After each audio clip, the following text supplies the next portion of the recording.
জীবনে মানসিকভাবে শক্ত হওয়াটা খুব দরকার।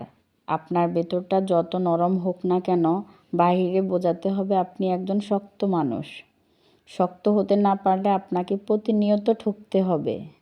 নিজের ভেতর আত্মসম্মান বোধ, ইগো কিংবা মূল্যবোধ থাকা উচিত।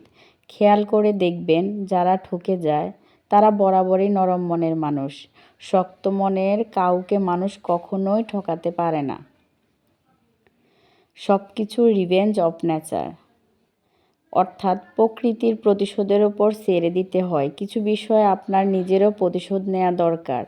যে আপনাকে যতটুকু অবহেলা করে, কষ্ট দেয়, তাকেও সেই পরিমাণ কষ্ট কিংবা অবহেলা ফিরিয়ে দাও।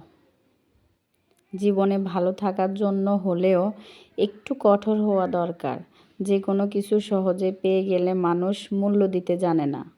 মানুষ হিসেবে আপনি সহজ হতে পারেন, তবে সস্তা কিংবা সহজলভ্য হতে দিবেন না। যে আপনাকে যতটুকু দেবে তাকে ততটুকু ফিরিয়ে দিতে শিখুন।